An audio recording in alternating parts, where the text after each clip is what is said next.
నమస్తే. Welcome to పొలిటెంట్ media. Bhakti Bhaskara ప్రేక్షకులందరికీ ముందుగా నమస్తే అండి. మనకి కొత్త సంవత్సరం రాబోతుంది. మరి కొత్త సంవత్సరంలో 12 రాశుల వారికి ఏ విధంగా ఉంటుంది? ఎలాంటి పరిహారం చేసుకోవాలి? అసలు ఎలాంటి విషయాల్లో జాగ్రత్తగా ఉండాలి?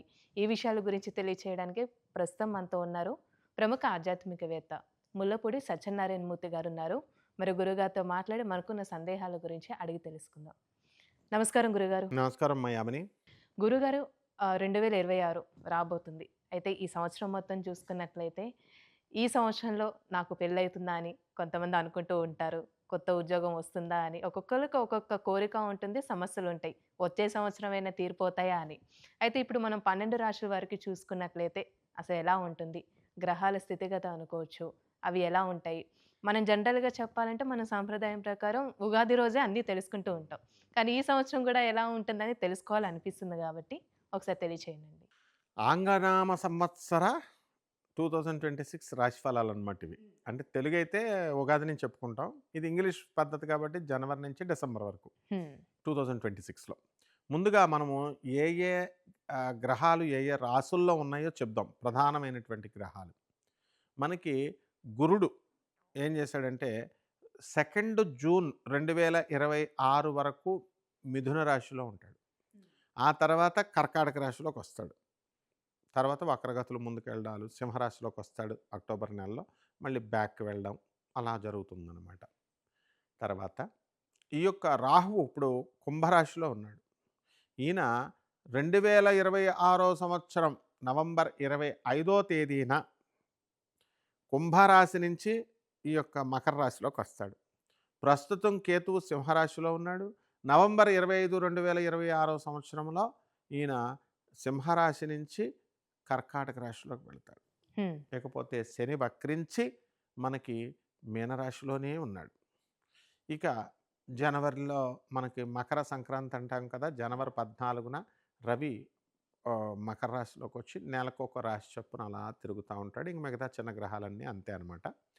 సో, ఓవరాల్‌గా మనం ప్రధాన గ్రహాలన్నిటిని కూడా మనం బేస్ చేసుకొని మనము ఈ 2026 సంవత్సరంలో ద్వాదశ రాశుల వారికి అందరికీ కూడా ఒక్కొక్క రాశి వారికి ఎలా ఉంటుందో మనం చెబుదాం. గురుగారు ఇప్పుడు 2026 సంవత్సరంలో వృషభ రాశి వారికి అసలు ఏ విధంగా ఉంటుంది? 2026 సంవత్సరంలో వృషభ రాశి వారికి ఒక స్త్రీ వలన గండం ఉంటుంది. స్త్రీ వల్ల. అందువలన స్త్రీలతో చాలా జాగ్రత్తగా ఉండాలి. అప్పులిచ్చినా కూడా ఆడవాళ్ళకి అడిగేటప్పుడు చాలా మర్యాదగా వసూలు చేసుకోవాలి. లేకపోతే అప్పుల సంగతి దేవుడెరుగు. వేరే రకంగా కేసులు పెట్టేస్తారు. ఆ తర్వాత ఆదాయం 2026 సంవత్సరంలో ఈ వృషభ రాశి వారికి ఆదాయం బాగా పెరుగుతుంది. ఖర్చులు కాస్త పర్వాలేదు. లిమిటేషన్ ఉంది. డిప్రెషన్ నవంబర్ 25 తేదీ 2026 సంవత్సరం వరకు కూడా డిప్రెషన్ ఉంటుంది. అందువలన ఎవరైతే మనకి వాళ్ళ బాధలు ఎక్కువ చెప్తారో డిప్రెషన్‌లోకి తీసుకెళ్ళిపోతూ అటువంటి వాళ్ళకి కొంచెం దూరంగా ఉండాలి. తర్వాత ఈ ప్రతి చిన్న సెన్సిటివ్‌గా ఉంటారు వృషభ రాశి వాళ్ళు. ఎవరైనా సరే నమస్కారం పెట్టకపోయినా సరే హెడ్ మాస్టర్ ఉంటాడు. Good morning sir, good morning sir అని పిల్లలు నమస్తే పెడతారు. ఒకరోజు నమస్కారం పెట్టలేదనుకో ఏ స్టూడెంట్ అయినా వీడెళ్ళిపోయి ఆత్మహత్య చేసేసుకుంటాడు హెడ్ మాస్టర్. అంత అర్ధాష్టమ కేతు అంత డేంజర్ అనమాట. ఓకే. కాబట్టి అస్సలు చెడ్డవాళ్ళతో ఫ్రెండ్‌షిప్ చేయకూడదు. నెక్స్ట్ వ్యాపారాలు. సూపర్ చేస్తారు వ్యాపారాలు. ఇనుము సంబంధించిన వ్యాపారాలు బ్రహ్మాండంగా చేయొచ్చు. స్క్రాప్ ఐరన్ బిజినెస్ చేసినా సరే పైకొచ్చేస్తారు. వెల్డింగ్ షాపులు, ఆటోమొబైల్ షాపులు, తర్వాత పంచర్లు వేసే షాపులు ఇవి ఈ వ్యాపారాలన్నీ బావుంటాయి. బిజినెస్ ఎలక్ట్రాన్ అనేది బావుంది వాళ్ళకి. బిజినెస్ అన్నీ చాలా బావుంటాయి. అందువలనంటే రాహు చాలా బాగున్నాడు. ఉద్యోగం చేసే చోట ఉద్రిక్తత అనేటటువంటిది ఉంటుంది. రాహు కదా! వితండవాదాలు చేస్తా ఉంటారనమాట.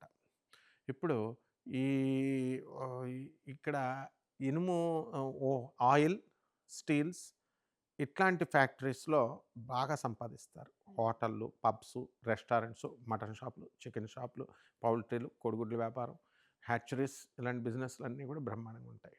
బ్యూటీ, బ్యూటీ పార్లర్స్, బొటిక్కులు, వస్త్రాలు, బిజినెస్‌లు సూపర్. అయితే అండి ఈ రాశి వారికి సంబంధించి రియల్ ఎస్టేట్ రంగం ఏ విధంగా ఉంటుంది? కొన్ని కోర్టు సమస్యలంటూ ఉంటూ ఉంటాయి. అవి ఎలా ఉంటాయంటారు? వీళ్ళకి రియల్ ఎస్టేట్ బిజినెస్‌లో కొంచెం పుంజుకుంటారు లాస్ట్ ఇయర్‌తో పోల్చుకుంటే. కోర్టు సమస్యల్లో విజయాలు సాధిస్తారు. అన్నీ కూడా ఇంకా బెంచ్ మీదకి కేసులు రానివన్నీ బెంచ్ మీదకి వస్తాయి. తీర్పుల దగ్గరకు వచ్చినటువంటి వాళ్ళకి వీళ్ళకి అనుకూలంగా తీర్పులు వస్తాయి. హ్మ్.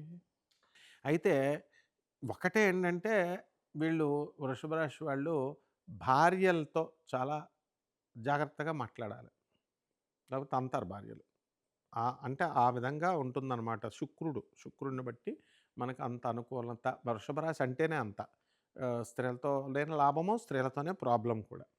ఆ తర్వాత ఈ రాశి వారికి అందరికీ కూడా ప్రమోషన్స్ రావడం ఖచ్చితంగా వస్తాయి. ఓకే. ట్రాన్స్ఫర్స్ కూడా వీళ్ళు కోరుకున్న చోటకొస్తాయి. కొత్త కొత్త సెల్ ఫోన్లు, ఐఫోన్లు, కొత్త కొత్త ఇళ్ళు, రైతులు కూడా కొంటారు. ఇప్పుడు వివాహం దగ్గరకొచ్చేసరికి మొత్తం దేశంలో ఉన్న వాళ్ళందరికీ పెళ్ళిళ్ళు అయిపోతున్నాయి. 2 వృత్తుల్లో ఉన్న వాళ్ళకి ఇవ్వట్లేదు. హ్మ్. ఎవర్రా వాళ్ళు అంటే రైతులు, పంతులు గారులు. కాబట్టి వీళ్ళందరూ వీళ్ళకి కూడా అయిపోతాయి ఈ సంవత్సరం. అందువలన ఎట్టి పరిస్థితుల్లో కూడా గురు, శుక్రులు బ్రహ్మాండంగా ఉన్నారు. వృషభ రాశి వారి పంతులు గారులు కానీ, రైతులు కానీ భయపడాల్సిన పని లేదు. అలాగే రైతులు మంచి పంట పండిస్తారు. లాభాలు బాగా వస్తాయి. వాళ్ళకంటే కమిషన్ ఏజెంట్స్ చాలా బాగుపడతారు. తర్వాత చాలామందికి నోటి దగ్గరకొచ్చి ఆగిపోతున్నాయండి వ్యాపారాలంటారు. రావట్లేదండి అని.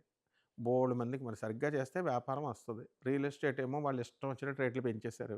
డబ్బులు లేవు జనాల దగ్గర, సాఫ్ట్‌వేర్ వాళ్ళ దగ్గర. ఎక్కడ కొంటారింకా? హ్మ్. అందుకని అలాగ ఆగిపోయింది బండి. అలాగే ఆడవాళ్ళ గోల్డ్ తెగ కొనిపడేస్తున్నారు.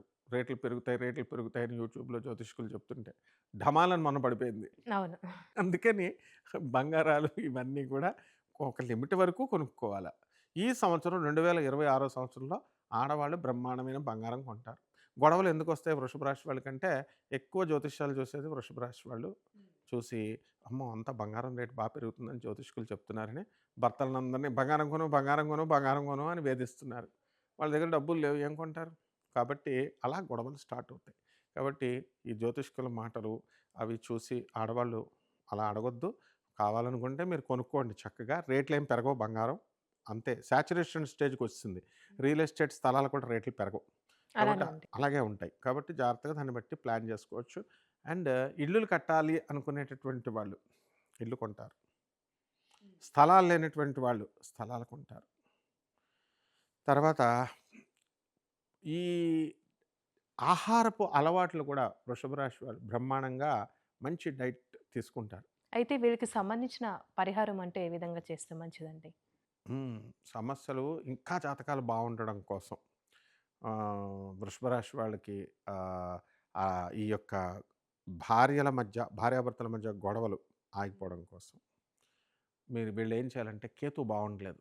కేతు జపం చేసుకోవాలా, కేతు స్తోత్రాలు చదవాలా. కేతువుకి కిలోంపావు ఉలవల్ని ఆవు పేడ రంగు ఉన్నటువంటి వస్త్రాలనిచ్చి పేద బ్రాహ్మణులకి సోమవారం నాడు ఉదయం 7 గంటలకు దానం చేసుకోవాలి. అలాగే గరిక గడ్డి తీసుకొని గణేశాయ నమః, ఓం గణేశాయ నమః అంటూ గణపతికి చేయాల. ఉండ్రాళ్ళు, లడ్డూలు నివేదన చేయాల. పేదవాళ్ళకి పంచాల. నేను చెప్పేది ప్రత్యేకించి చెప్తున్నా. పేదవాళ్ళకి పేదవాళ్ళకి, కాదు. అనాథలకి, వికలాంగులకి, తర్వాత ఈ యొక్క సాధువులకి పంచాలి. అంతేగాని ఊరికనే పసుపు, కుంకాలేసి పూజలు చేసేసి, ధూపం వేసేసి, సాంబ్రాణేసేసి పేదోళ్ళకి నేను చేయనంటే కుదరదు. పేదవాళ్ళకి చేస్తేనే నారాయణుడు సంతోషిస్తారు. అవును. ఈ విధంగా చేసుకుంటే బావుంటుందమ్మా. రావి చెట్టు చుట్టూ ప్రదక్షిణాలు చేయాలి. ప్రదర్శనలంటూ చేయాలి. చాలా చక్కగా తెలియజేశారండి. ధన్యవాదాలు.